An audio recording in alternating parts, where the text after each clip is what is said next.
mediante a tudo que está acontecendo e tudo que tem acontecido e diante de tudo que vai acontecer. A grande verdade é que nós precisamos estar preparados. Preparados para o quê? Preparados para o dia mau, porque o dia mau vem para todo mundo, irmãos.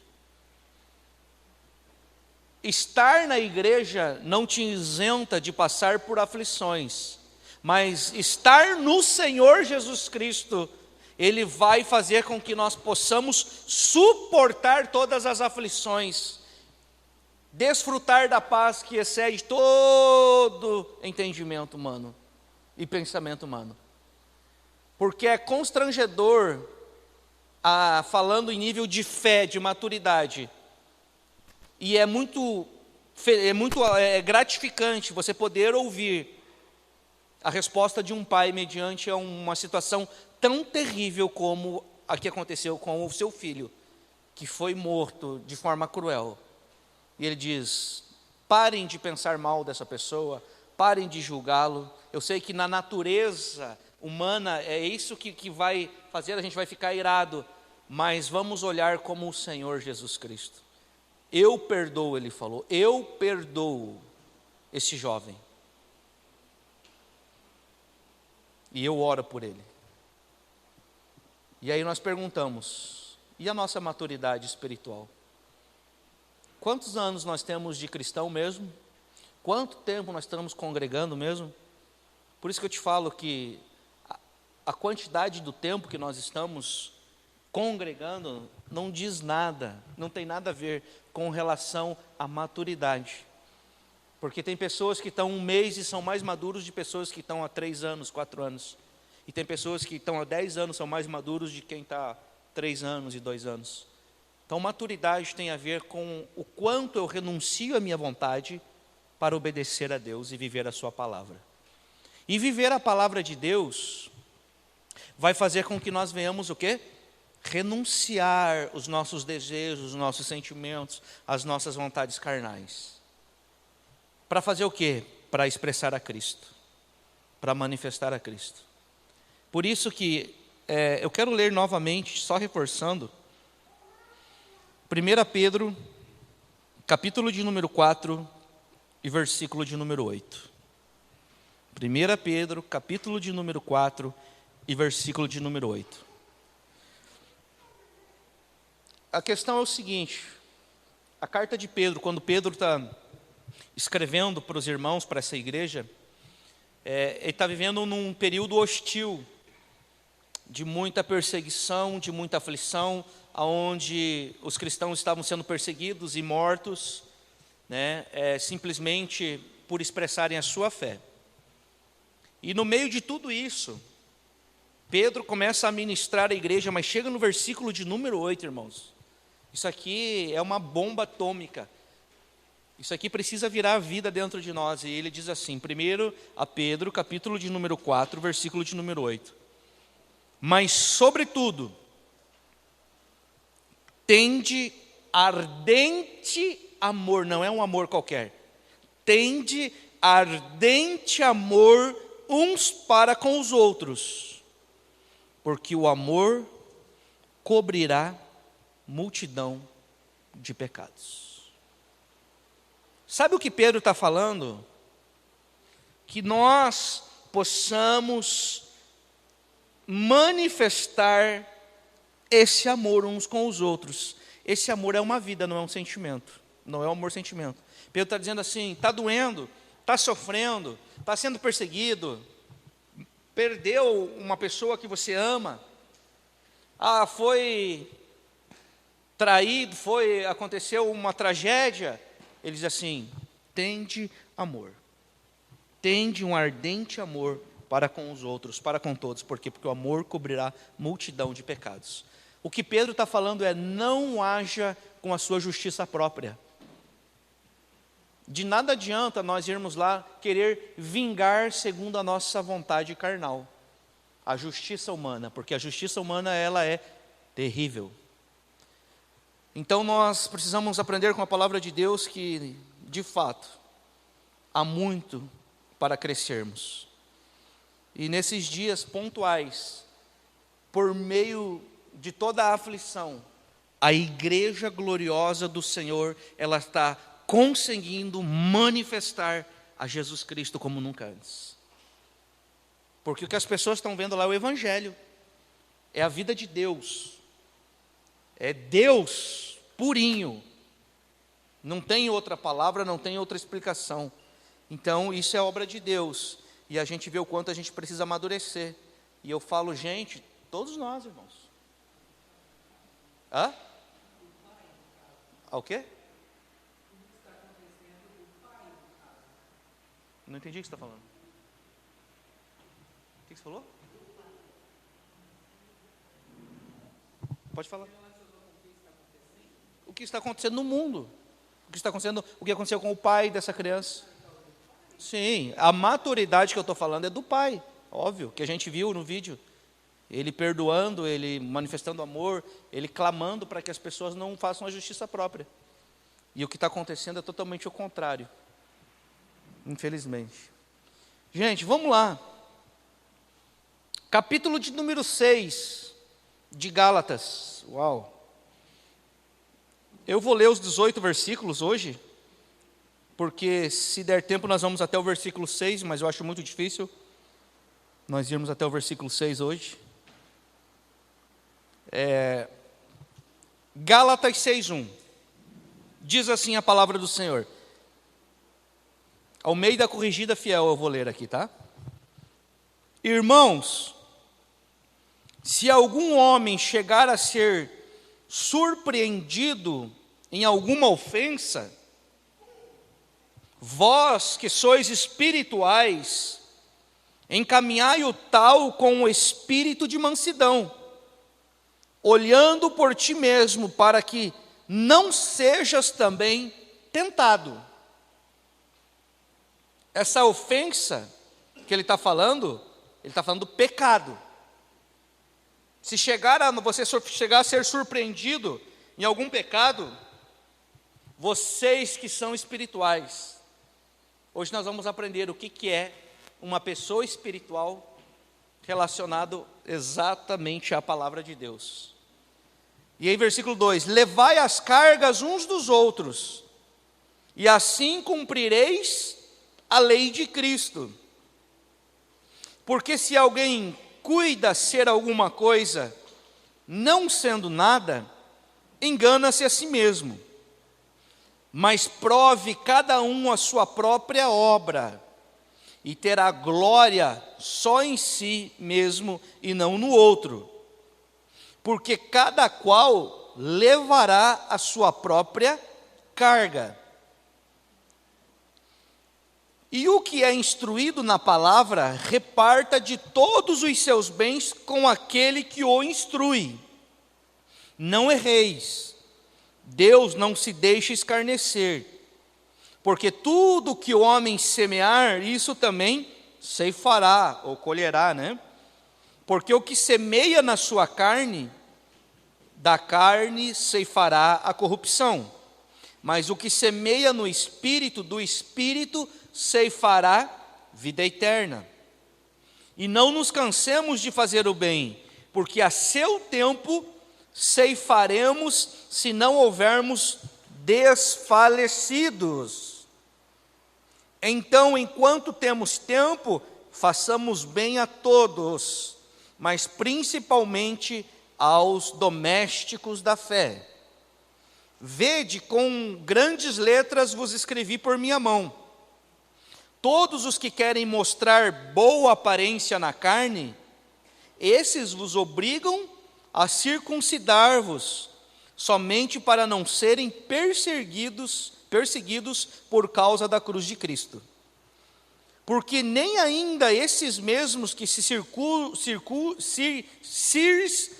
circuncidam guardam a lei, mas querem que vos circuncideis para que se gloriem na vossa carne. Mas longe esteja de mim gloriar-me, a não ser na cruz de nosso Senhor Jesus Cristo, pelo qual o mundo está crucificado para mim e eu para o mundo. Porque em Cristo Jesus, nem a circuncisão e nem a incircuncisão tem virtude alguma, mas o ser nova criatura. E a todos quantos andarem conforme esta regra, paz e misericórdia sobre eles e sobre Israel de Deus. Desde agora, ninguém me inquiete, porque trago no meu corpo as marcas do Senhor Jesus. A graça do nosso Senhor Jesus Cristo seja, irmãos, com o vosso espírito. Amém. Glória a Deus. Vamos então iniciar aqui no versículo número 1. Irmãos, se algum homem chegar a ser surpreendido em alguma ofensa, vós que sois espirituais, encaminhai o tal com o espírito de mansidão, olhando por ti mesmo, para que não sejas tentado também. Primeira coisa que nós precisamos entender quando se fala de igreja. Igreja é a comunidade do amor. E quando se trata de igreja, nós não estamos falando de um barracão. Nós não estamos falando de uma sala. Nós estamos falando de pessoas que nasceram de novo, que se arrependeram e que receberam, por meio do Espírito Santo de Deus, a própria vida de Deus. Então a igreja é a comunidade do amor. E como comunidade do amor, nós precisamos entender e compreender que esse amor precisa ser visto. Agora, quando se fala de amor, nós precisamos ter um equilíbrio e um entendimento muito claro quando se fala em amor.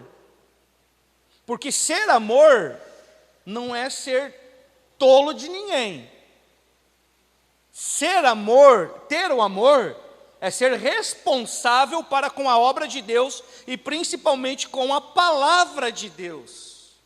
E nós vamos entender muito sobre isso, porque às vezes as pessoas confundem esse amor de Deus, esse amor do Senhor, essa comunidade de amor, porque durante muitos momentos de nossa vida nós precisamos e nós vamos ser alinhados e exortados pela palavra de Deus.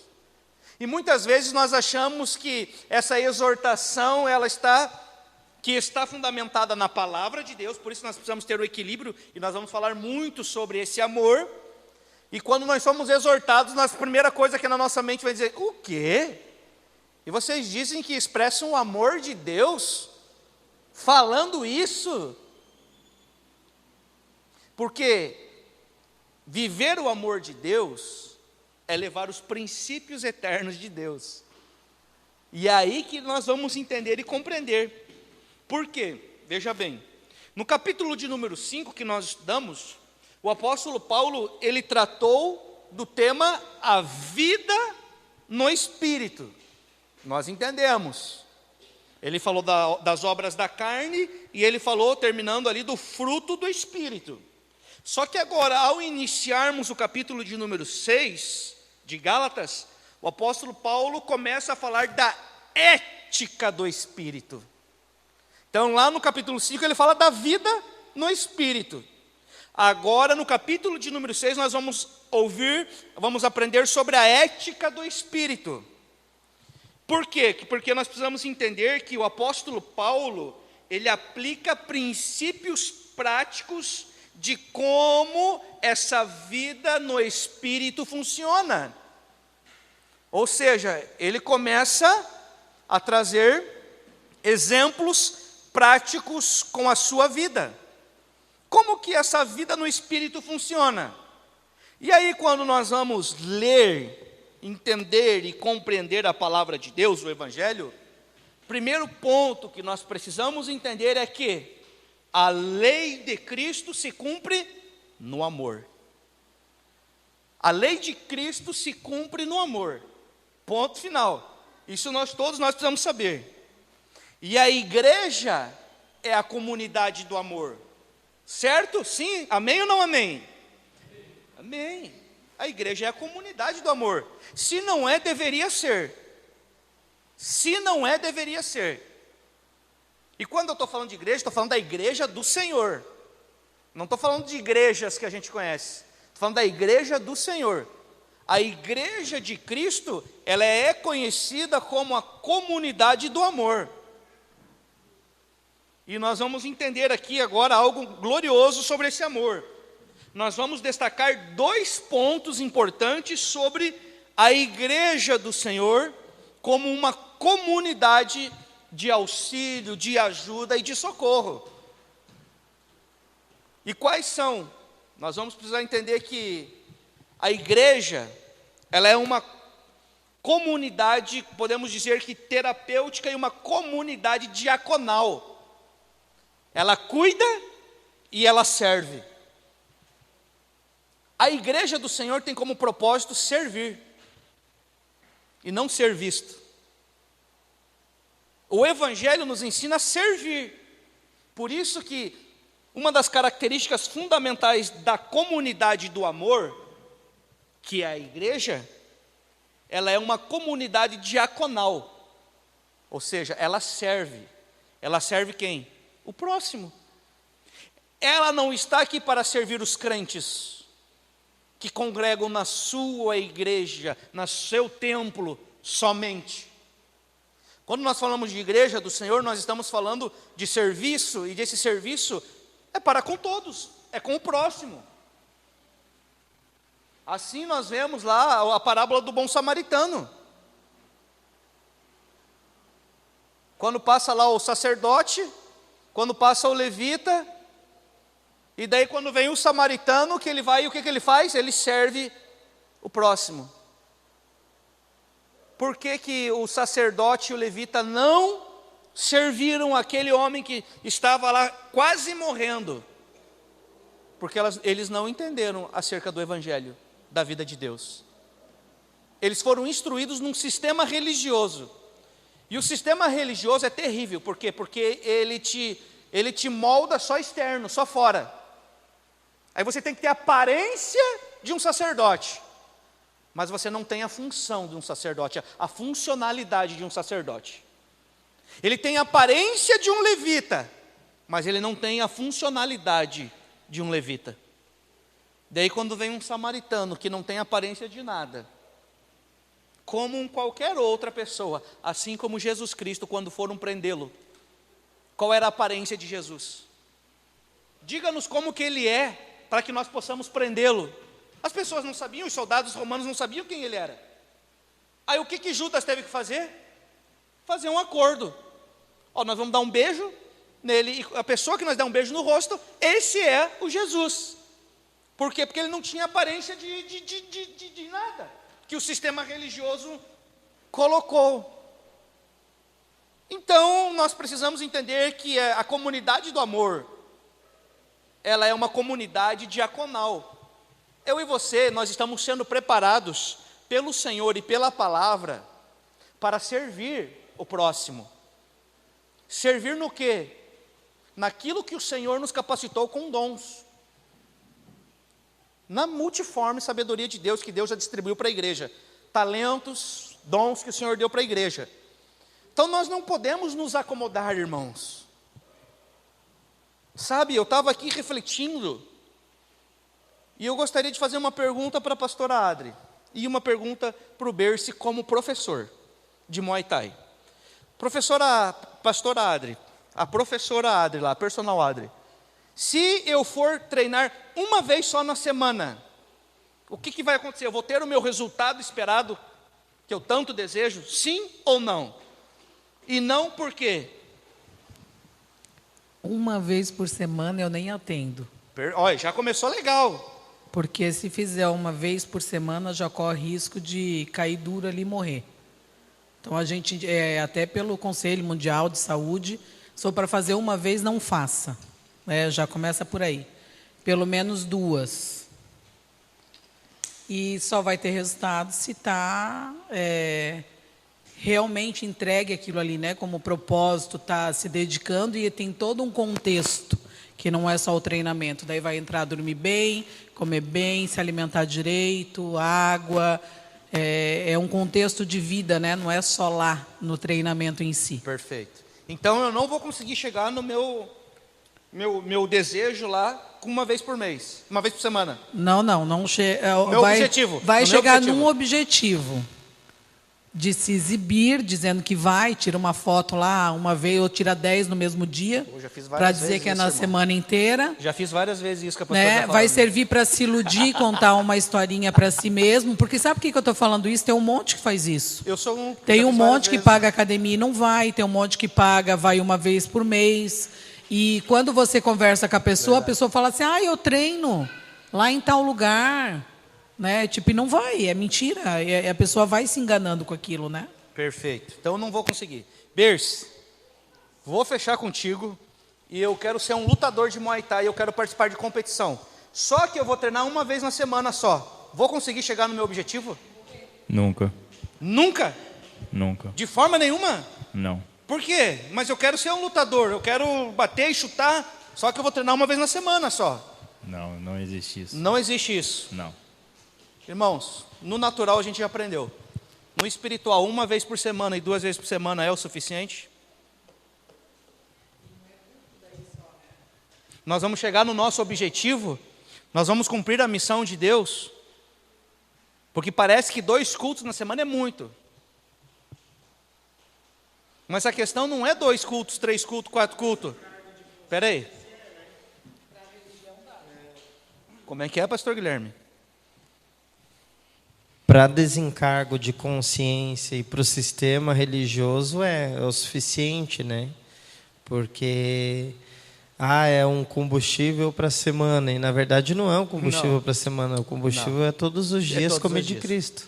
Assim como a musculação e como o Muay Thai, para eu ter o meu objetivo, eu vou precisar treinar 3, 4 vezes e vou ter que fazer toda uma suplementação e todo um cuidado extra com sono, com alimentação, com dormir bem. No Evangelho não é diferente, é todos os dias, para que nós possamos cumprir a missão que o Senhor tem liberado para cada um dos seus filhos de forma exata.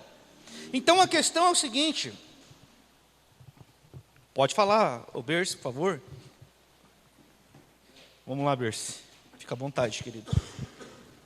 E na questão do Muay Thai, eu acho que também para Cristo também tem o dever de casa, né? Então não adianta só ir na academia. Tem que treinar e tem o dever de casa, porque senão não adianta. No espiritual não é diferente. Tem o dever de casa. Qual é o dever de casa? Comer dessa palavra todos os dias, irmãos. Fazer o culto em casa. Esse culto que nós estamos fazendo aqui agora, ele tem que ser feito no nosso lar. Ele tem que ser feito na nossa casa. A gente precisa estudar a palavra, a gente precisa orar, a gente precisa se alimentar da palavra. Sabe por quê? Porque senão os frutos da carne vão ser evidentes. E por que os frutos da carne vão ser evidentes? Porque o governo da nossa vida é terreno, é carnal. Então, já aprendemos que a comunidade do amor é uma comunidade diaconal. Ela precisa servir. Só que essa comunidade, antes de servir, ela já foi servida pelo Pai e pelo Filho.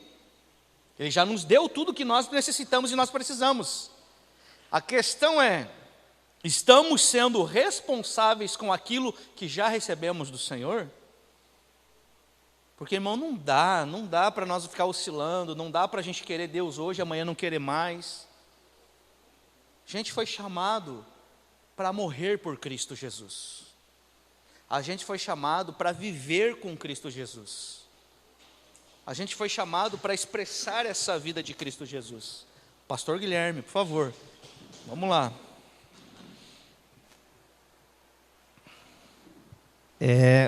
Não sei se tu está introduzindo só o primeiro versículo.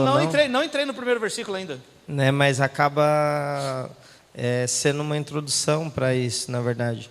O que eu vou falar, porque todos nós estamos sujeitos a errar, porque a gente está num processo de evolução a partir do momento que a gente se submete a viver a verdade de Cristo, né? E todo esse fato de nós querermos Deus hoje e amanhã não, isso só mostra o quanto estamos sendo governados pela nossa alma e pelas nossas emoções terrenas. Nossas emoções terrenas. Né? Perfeito. Então, o fato de Cristo ter se colocado diante de todos os discípulos e falar assim, ó, eu não vim para ser servido, eu vim para servir. Isso se torna um grande exemplo de servidão, ao ponto de nós compreendermos mais profundo ainda quando Paulo, toda a trajetória de Cristo, lógico, e Paulo vem trazendo que quando nós servimos, nós devemos servir de todo o nosso coração, com toda a nossa força, com todo o nosso entendimento, né? Perfeito. E isso tira toda a nossa razão, toda a nossa angústia, toda a nossa vontade terrena, tudo aquilo que nos faz oscilar, não é simples, né? É algo que devemos crucificar todos os dias, porém é um lugar de posicionamento em Cristo, onde a gente acaba tendo o prazer de servir, que é o que Cristo fez. Perfeito. Passa o microfone para o Castanha, depois do Castanha o Fernando, por favor. Ah, não? Ah, sim. Samuel? Ah, tá. Não, não é só para o Castanha, por favor. Pode falar, Castanha. Uma observação para os irmãos em relação à cultura a qual nós estamos submetidos a participar das denominações aqui ou lá, né?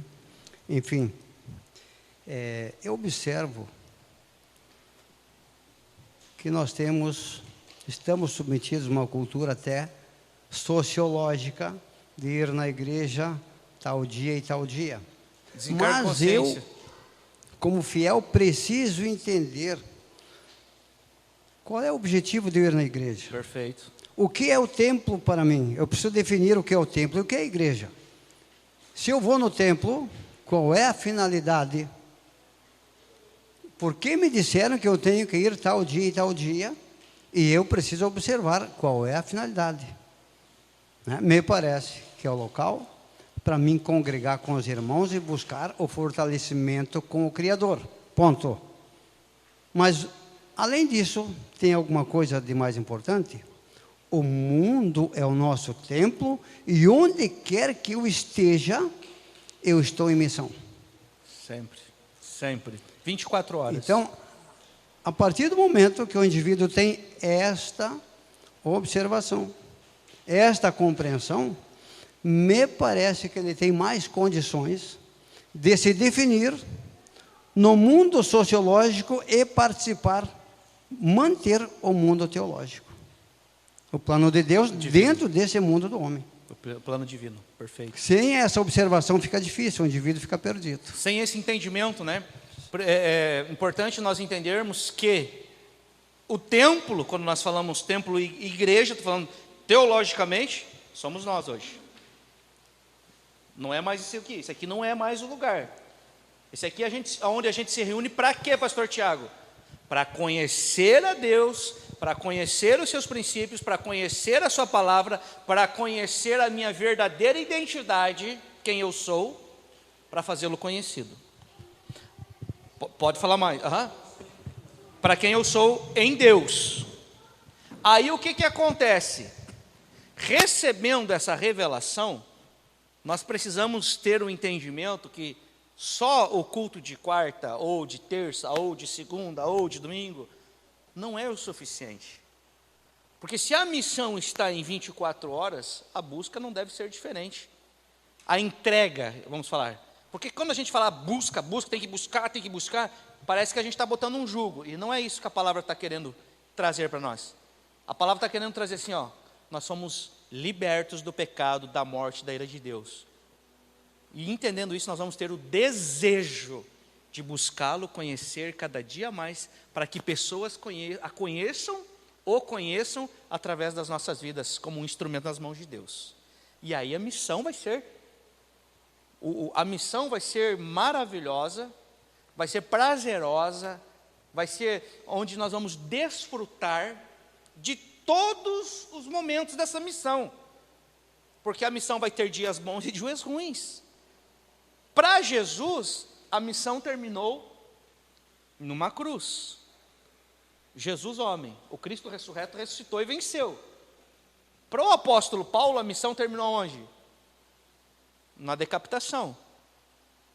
Isso como homem natural. Mas louvado seja Deus que eles puderam calar, tirar a cabeça, decapitar o apóstolo Paulo, mas não conseguiram jamais tirar o amor que ele tinha por Deus. João Batista, conseguiram arrancar a sua cabeça, mas nunca conseguiram calar a sua voz profética, que ecoa até hoje. Arrependei-vos, porque o reino dos céus já chegou. E ele falava, está próximo. Para nós não está mais próximo, para nós já chegou. Pode falar, pastor Guilherme. Não, só para excelente, excelente. Só para acrescentar ali, edificando junto com o Castanha. Isso. Nós entendemos que tudo foi convergido em Cristo. Perfeito. Todas as coisas foram trazidas a Cristo. Porém, toda a cultura terrena não é a mesma cultura celestial. É oposta? É oposta. Então, nós não devemos nos basear pela cultura terrena. Tanto que o apóstolo Paulo, ele vem trazendo sobre a questão de levar para Cristo todas as coisas e que a circuncisão já não faz mais sentido. Isso. Né? Isso é um exemplo claro. O fato de congregarmos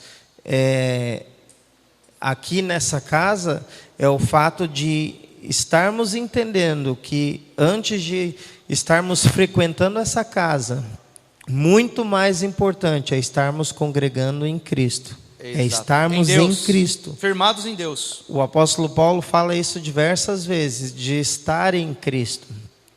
Estar em Cristo vai me fazer entender que eu devo estar na comunhão do corpo. Perfeito. A comunhão do corpo vai fazer com que eu congregue com os irmãos, para que a movimentação do corpo se movimente conforme o cabeça, que é Cristo, que é movimentar o seu corpo sobre a terra. Perfeito.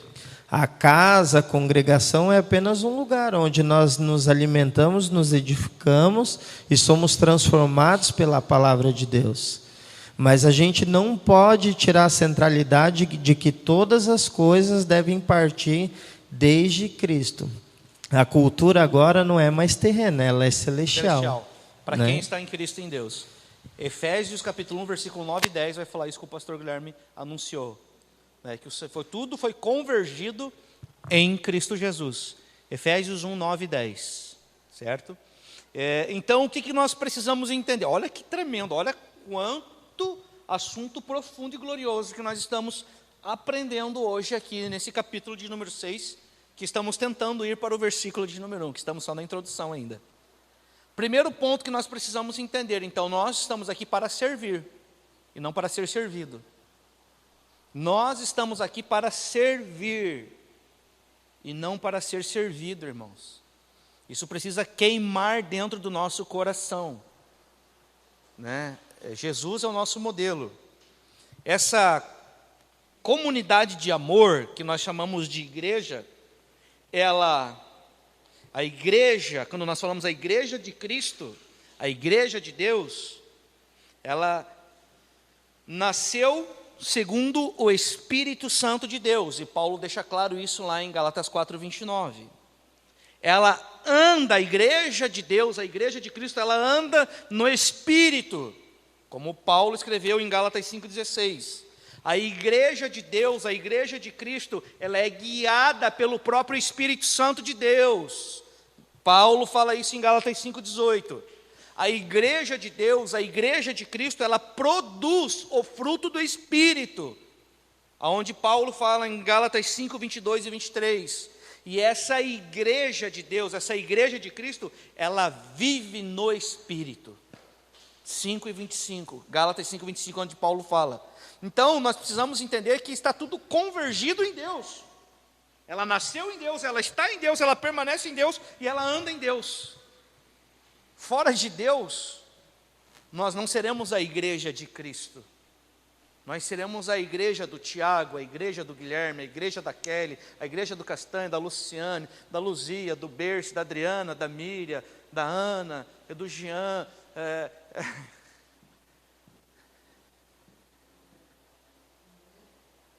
a igreja da Dinha, da Andressa.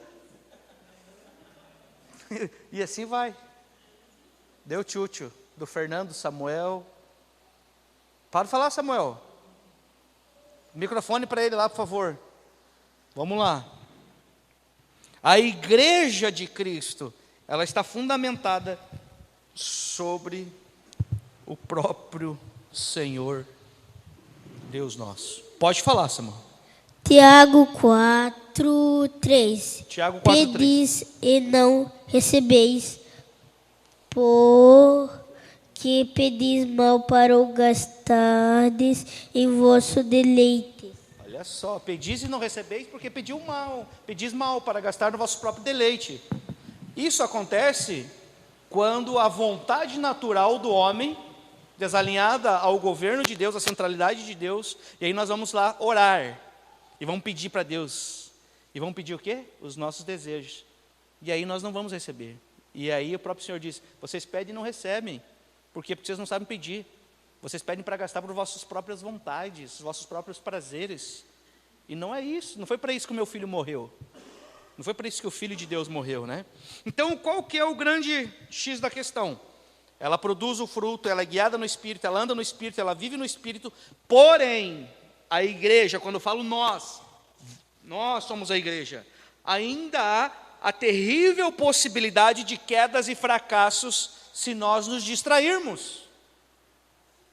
Não, mas nós estamos posicionados. Nós estamos posicionados em Cristo, só que se nós nos distrairmos, nós corremos o terrível risco de quedas e fracassos. Por quê?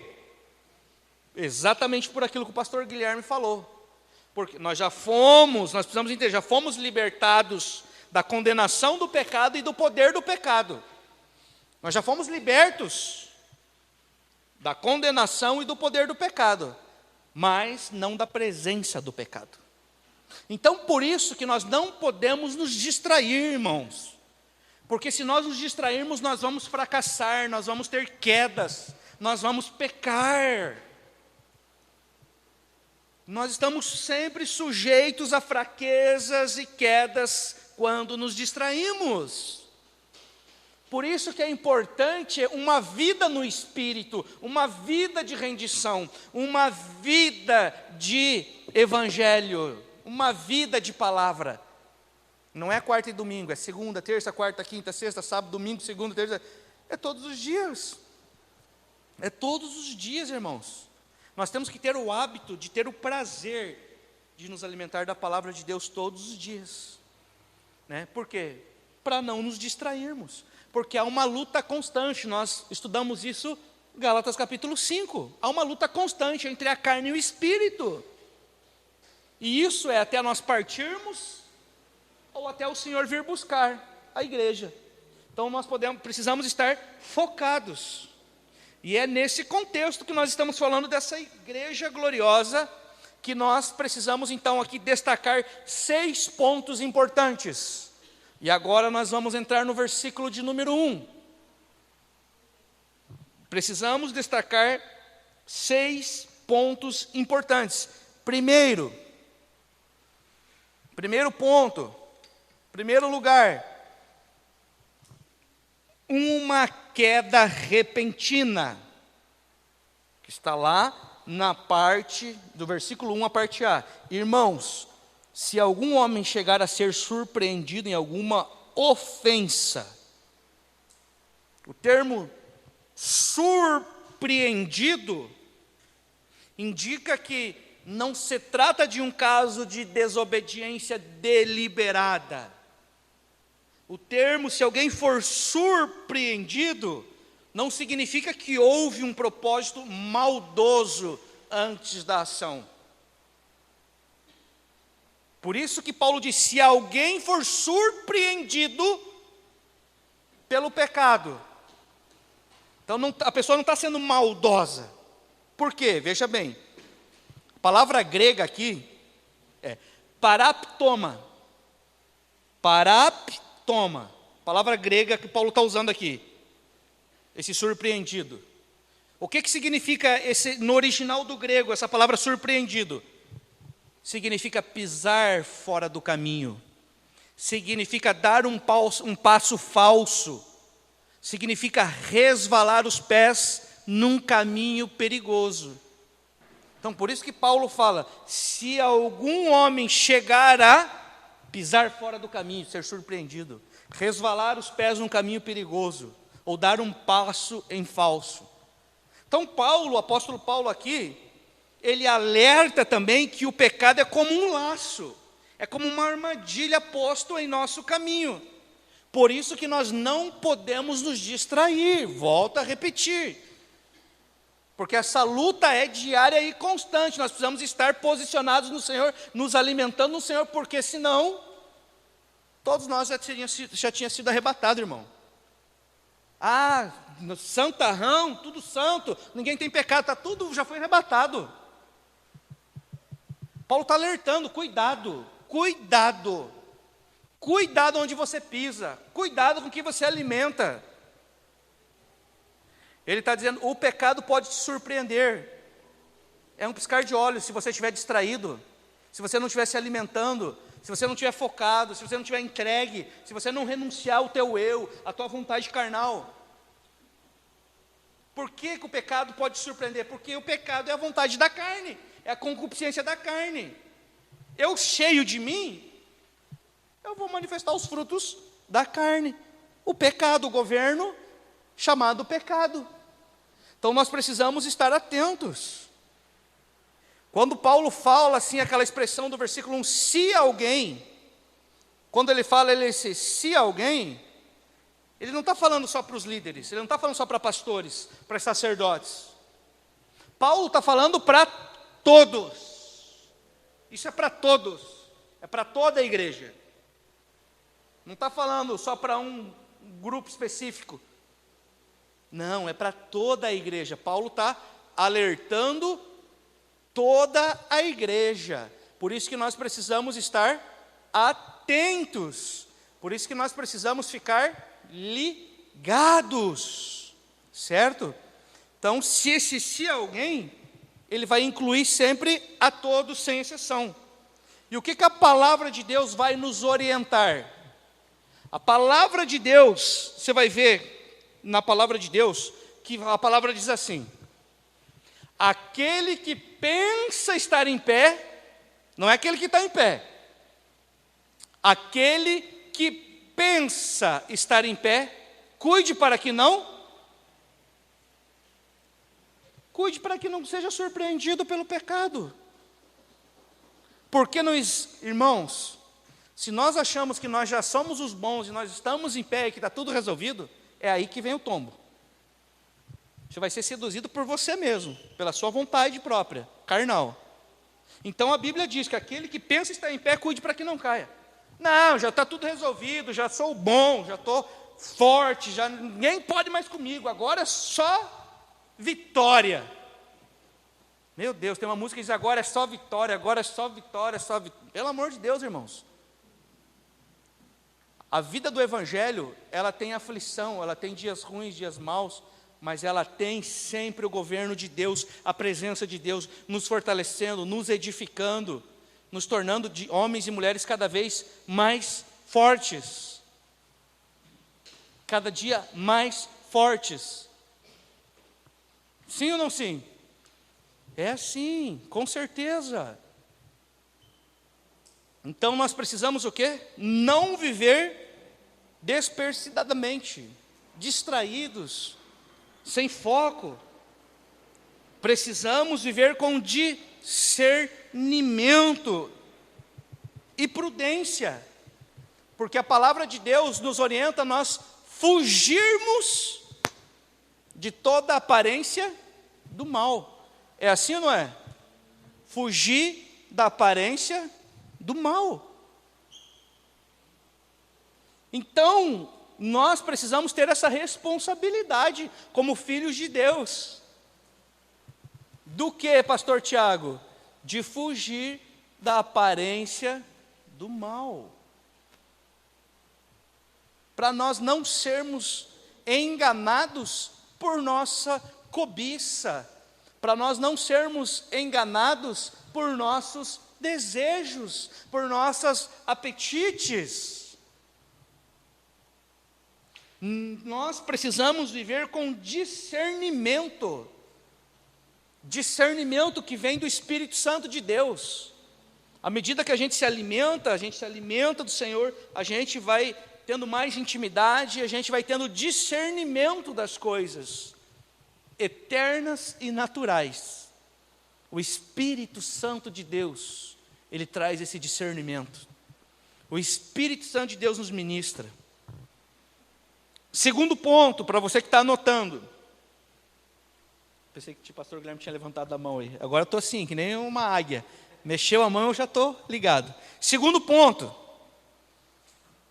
Segundo lugar que nós precisamos falar aqui, desse texto, do versículo número 1, que está na parte 1, a parte B.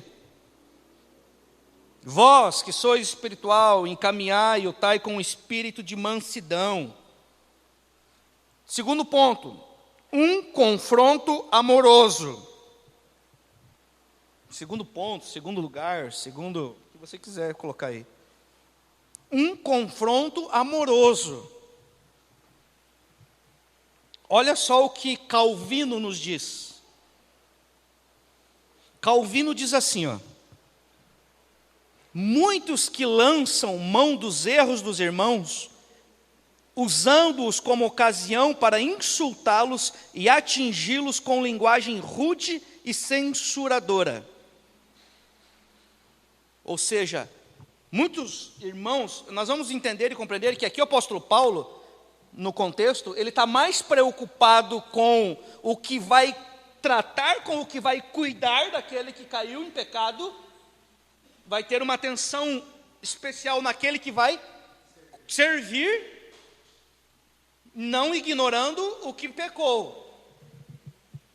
Mas a preocupação principal do apóstolo Paulo é daquele que vai servir, cuidar, né? Então, o que nós vamos entender aqui? Vamos destacar alguns pontos nessa passagem aqui. Letra A. Quem deve lidar com aqueles que caem? Que caem no quê? Que são surpreendidos. Quem deve lidar com aqueles que são surpreendidos, que caem no pecado? Quem? A palavra de Deus nos responde. Quem? Vós que sois espirituais. Então não é qualquer pessoa que vai lidar com aquele irmão que caiu ou com aquela irmã que caiu. Paulo diz que os crentes espirituais são aqueles que andam no Espírito, produzem o fruto do Espírito e são guiados pelo Espírito. Isso é ser espiritual. Ser espiritual, uma pessoa espiritual é uma pessoa que anda no Espírito, produz fruto do Espírito, vive no Espírito e é guiado pelo Espírito. Uma pessoa espiritual não é aquela que ora em línguas estranhas, que profetiza, que rodopeia. Isso são manifestações. Isso não significa ser espiritual. Tem um monte de gente que profetiza e é carnal e é filho do diabo, que não está no governo de Deus. Não é também. Ser espiritual é ser guiado pelo Espírito. Isso é um dom. Não dá para nós confundir dom com ser espiritual. Então, o ser espiritual, não ignorando a profecia, não ignorando a língua dos anjos, mas o ser espiritual, o fruto de ser uma pessoa espiritual, não é você profetizar e você falar em línguas estranhas, que infelizmente no nosso meio pentecostal, isso é muito visado como, nossa, olha que espiritual que essa pessoa é. Ela até profetiza, ela sabe até o CPF das pessoas e o RG. Ela profetizou um carro na minha vida e eu ganhei o carro. Consequência do trabalho, irmão. Você vai ganhar o carro se você trabalhar, se pagar, administrar certinho, você vai conseguir. Não ignorando, existem profetas de Deus, existem homens e mulheres de Deus, e eu creio e nós cremos nisso. Mas o ser espiritual está conectado com uma vida com Deus. Não com o dom, com talentos. Com Deus. Com Deus. A fonte é Deus. Não é os meus dons e meus talentos. Por que eu estou falando isso? Porque tem muita gente que fala em língua estranha e tem muita gente que profetiza e que não tem vida com Deus. E que não tem temor a Deus. E que não tem responsabilidade com Deus. Por isso que nós precisamos o que então? Conhecer a palavra de Deus para não sermos enganados. E termos o discernimento. E termos o discernimento. Nós vamos ler o Antigo Testamento, onde tem a maioria das profecias, é no Antigo Testamento. A gente não vê essas profecias igual a gente vê aqui nas igrejas que a gente vê, que a gente vive hoje. Deus está te mandando, estou vendo um contrato, estou vendo uma caneta assinada, estou vendo luz, estou vendo chave. Eu vejo os profetas indo até os governantes, até os reis, correndo o risco de ser decapitado e dizer: se arrependa e se submeta a Deus, volte para os caminhos de Deus. Esses eram os profetas bíblicos. Da onde que surgiu essa fantasia toda? Da vaidade humana, da vaidade da mente.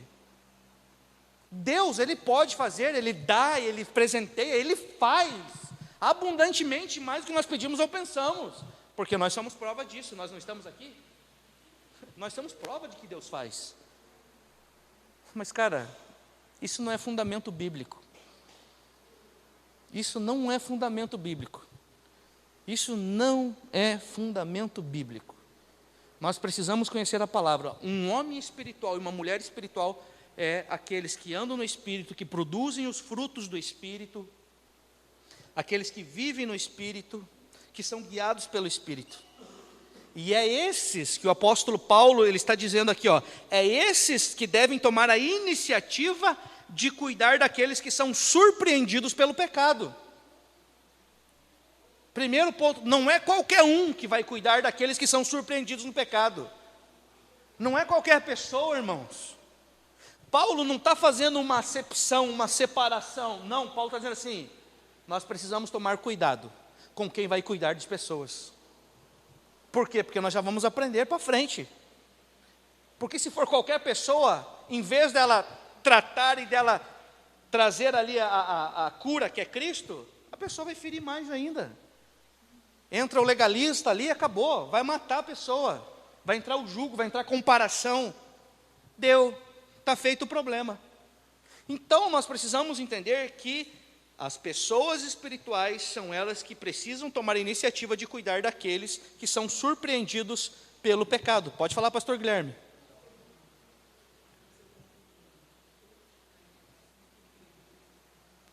Não. Fala primeiro? Estou falando de governo.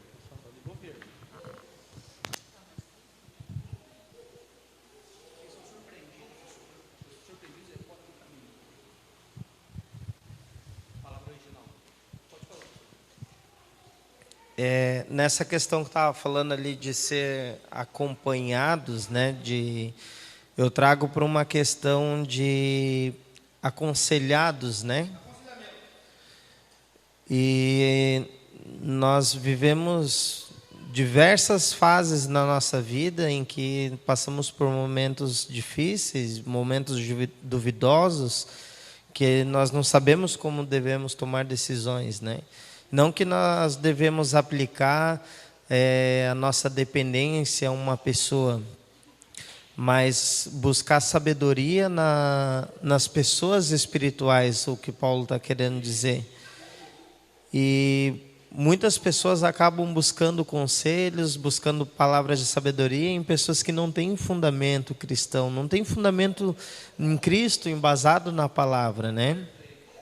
Pessoas que, por exemplo, vão falar sobre um relacionamento, ou sobre filhos, ou seja qual a área que for, ela vai falar com uma pessoa que não está nem fundamentada em Cristo, e ela vai, em vez de te apontar a Cristo, ela vai te apontar para um lugar de mais ruína ainda, né? A um abismo mais profundo, vamos se dizer assim. aonde nós devemos de fato estar buscando em Deus sempre essa direção através do Espírito Santo, e também nos nossos irmãos que estão estabelecidos em Cristo, que nós julgamos estar, está nos aconselhando, está buscando essas palavras de sabedoria, e não nessas pessoas, não condenando elas, mas com cautela. A gente que quer estar em Cristo e buscando conhecê-lo cada vez mais, nós devemos estar andando com pessoas que estão nos ajudando e nos conduzindo a estar no caminho do Senhor. É interessante também a gente entender que Paulo, quando ele está falando com relação aos crentes espirituais, isso não deve ser entendido como uma elite espiritual dentro da igreja. Paulo não está fazendo você precisa buscar a elite espiritual da igreja. Isso não existe. Por quê? Todos os crentes devem e podem ser espirituais. Qual que é o segredo para eu ser espiritual? Buscar no Senhor, se render ao Senhor, me alimentar do Senhor, obedecer ao Senhor, né? Então todos nós podemos e devemos ser espirituais. E nesse contexto aqui, o apóstolo Paulo, ele mostra que ele está muito mais preocupado com aqueles que vão cuidar, que vão lidar com o caído, do que com a própria pessoa que resvalou os pés ali, né? Então Paulo ele está mais preocupado com isso mesmo, com aquele que vai consolar, do que com o caído. Quando eu falo caído, surpreendido, é aquele que não deseja não viver mais no Senhor, que está praticando as obras da carne. As obras que vivem nas obras do governo da carne. Porque pecador todos nós somos, irmãos. Todos nós somos pecadores. Desde a partir do momento em que Adão pecou, todos nós pecamos. Se você não se acha pecador, você se acha santarrão. E aí é o problema. Por quê? Porque o pecado habita dentro de você. O pecado habita dentro de mim. Então, quando Paulo está falando de caído, Paulo está falando de um governo do pecado. Dos frutos que não são os frutos do Espírito, mas os frutos da carne. Esses nós precisamos cuidar. Nós quem? Os espirituais. Aqueles que nós trouxemos aqui, pessoas que vivem no Espírito, que são guiadas pelo Espírito, que desejam o Espírito, que são conduzidas pelo Espírito, né? Então, todos nós devemos e podemos ser espirituais. Nós precisamos entender que lidar com a disciplina na igreja, sem total dependência do Espírito, pode produzir muito mais doença do que a própria cura. Quando se fala de disciplina na igreja, nós estamos falando ser conduzidos pelos princípios da palavra. Nós precisamos ter total dependência do Espírito, precisamos conhecer a sua palavra, para quê? Para que o Senhor possa curá-lo e restaurar essas pessoas. Os caídos que Paulo fala, aqueles que viraram as costas para o Senhor, aqueles que conheceram, mas que por algum motivo como que diz Gálatas 3? Fascinados, enfeitiçados. Então, ponto B, e não vai dar tempo de nós terminarmos o ponto B.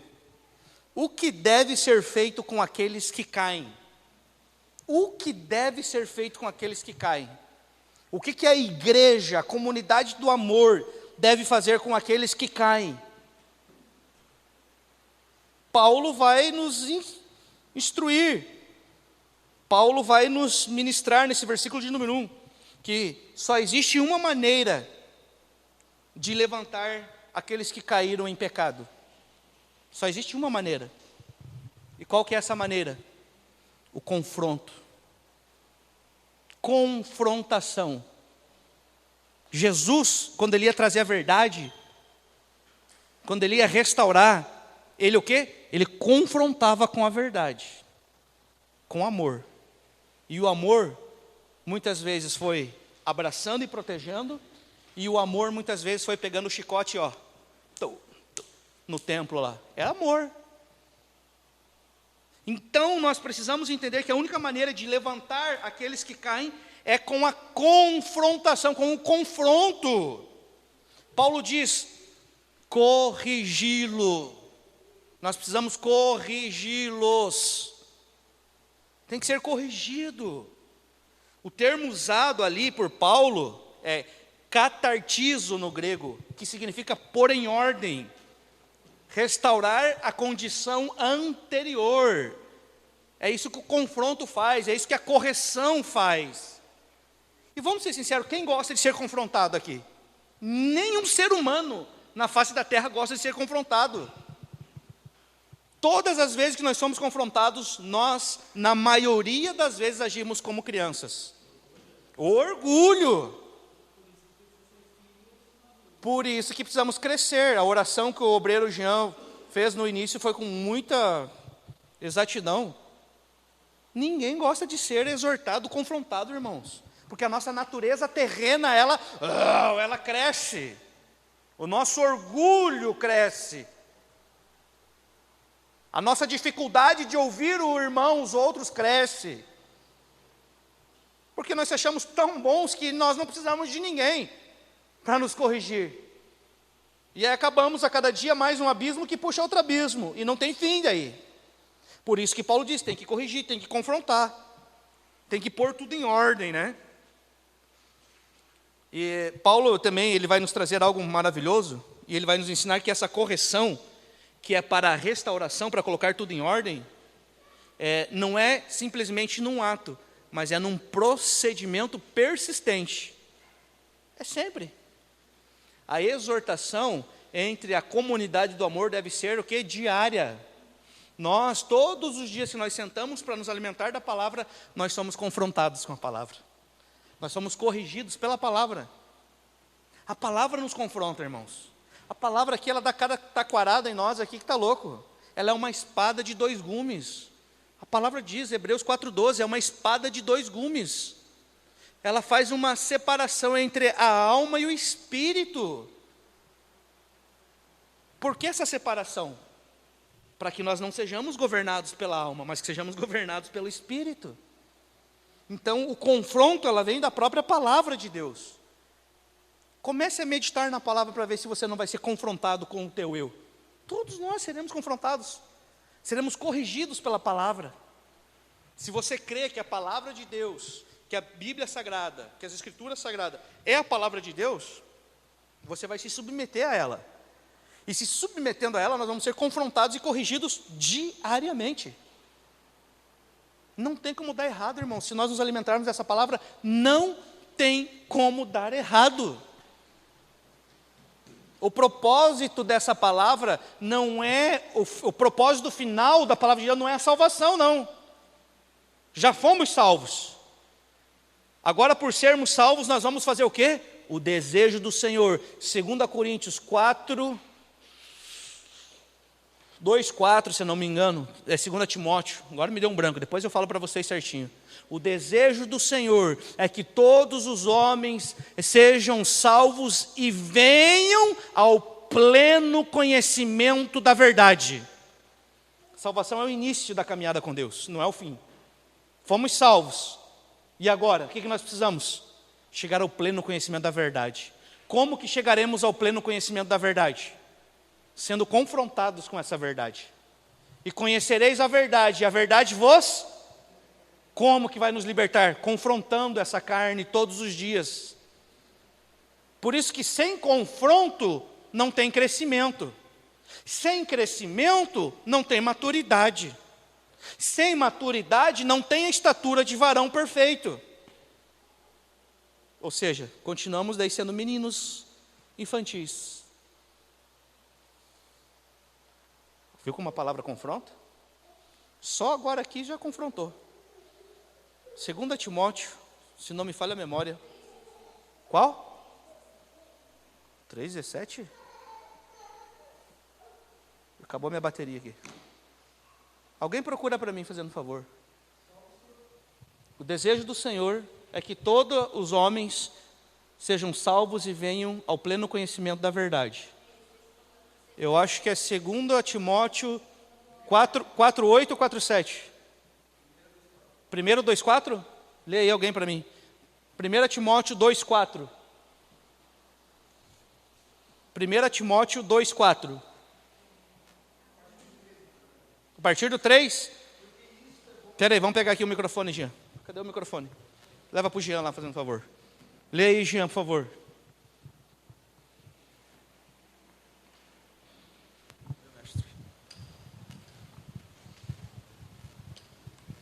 Primeiro Timóteo, capítulo 2, versículo 13 e 4. Porque isto é bom e agradável diante de Deus, nosso Salvador, que quer que todos os homens se salvem e venham ao conhecimento da verdade. Uau! Uau! Então qual que é a missão agora? Fomos salvos pelo Senhor. Nós não somos salvos porque nós somos, fomos salvos pelo Senhor. Qual que é a missão agora? Chegar ao pleno conhecimento da verdade. Qual que é a busca aí? É chegar ao pleno conhecimento da verdade. Cumprir a nossa missão. Cumprir o propósito eterno.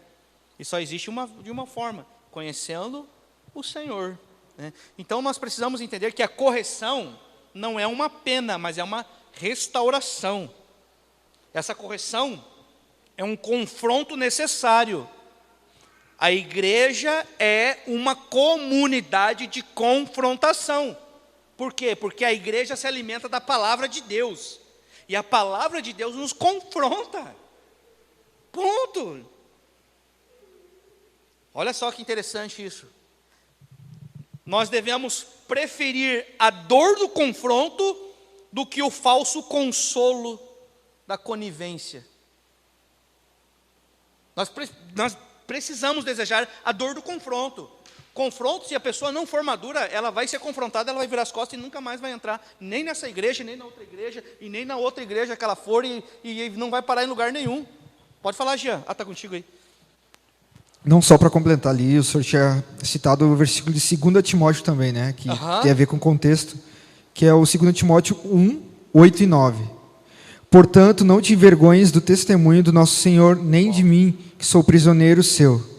Antes participa das aflições do Evangelho, segundo o poder de Deus, que nos salvou e chamou com uma santa vocação, não segundo as nossas obras, mas segundo o seu propósito e graça que nos foi dada em Cristo Jesus, antes dos tempos dos séculos. Uau, tremendo. Olha que profundo, irmãos.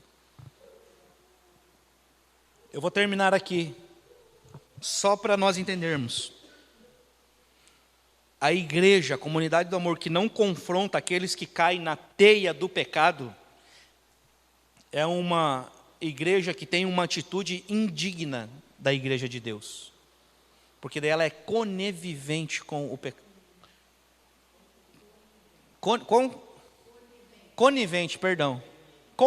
Conivente. Ela é conivente, ela convive junto com o pecado. Compactua com o pecado. Sabe? Então a igreja que não confronta é uma igreja indigna de ser chamada igreja de Deus. Porque se a igreja não confronta, a igreja vai entrar num lugar chamado libertinagem. Aí você venha como você está, continue como você está, e está tudo bem. E morra e vai para o inferno. A verdade é essa. Venha como está e continue como está, não tenha transformação, viva do teu jeito, você vai morrer, vai para o inferno, irmão. Essa é a verdade do Evangelho. Ou somos transformados à imagem de Deus e vamos viver uma eternidade gloriosa com o Senhor, ou não, ou vamos para o... Parece ofensivo, mas é amor. Sim, a igreja que não confronta, a cabeça dessa igreja é diabólica. Nossa, parece ofensivo, mas é amor, porque é verdade. Se morrer hoje vai para o inferno. Isso é triste, irmão. Isso é triste, irmãos. Por isso que nós precisamos ser moldados à palavra de Deus, porque existe um caminho só, e existe um Senhor. E aí nós é que vamos decidir a qual Senhor que nós vamos servir. O Senhor da luz, o Senhor das trevas. Não tem, sabe, irmãos? A igreja que não te traz essa verdade é uma igreja que ela está massageando o ego das pessoas. E nós não fomos chamados para massagear o ego de ninguém. Aqui ninguém é melhor que ninguém, ninguém é maior que ninguém. Somos todos servos e filhos e filhas de Deus. E estamos aqui para nos arrepender todo dia e fazer que essa obra do Senhor cresça, avance e alcance a maior quantidade de pessoas. Esse é o desejo. E para nós terminarmos aqui, para nós dar continuidade que o horário avança, é claro que corrigir, confrontar, né, não significa expor, né, o faltoso ao ridículo, não significa humilhar a pessoa. Muito pelo contrário, é proteger a pessoa, é guardar a pessoa. Isso que a comunidade do amor faz. Ela confronta, mas ela protege, ela guarda. Ela não vai expor, não vai humilhar. Devemos ser intolerantes com o pecado, mas compassivos com o pecador. E aqui eu finalizo esse culto de hoje. E semana que vem nós vamos dar continuidade e o próximo tema ali que nós vamos falar é como confrontar aqueles que caem. Está tudo no versículo 1, irmãos, tudo isso aqui está tudo no versículo 1 ainda. Olha quanta riqueza que nós temos de estudo. Segundo mandamento. Isso. O Senhor tirou todas as leis lá, e nós vamos falar isso aí, vamos falar. Vamos para João. Vamos chegar nesse. Já logo, nós já estamos chegando aí. O amor. O que é o amor, a comunidade do amor? Vamos orar em nome de Jesus? Se coloque de pé em nome de Jesus. Então, o confronto é necessário, mas o confronto, ele protege, ele guarda, ele não fere, ele fala a verdade. A verdade é amar. Pastora Kelly, você pode orar em nome de Jesus?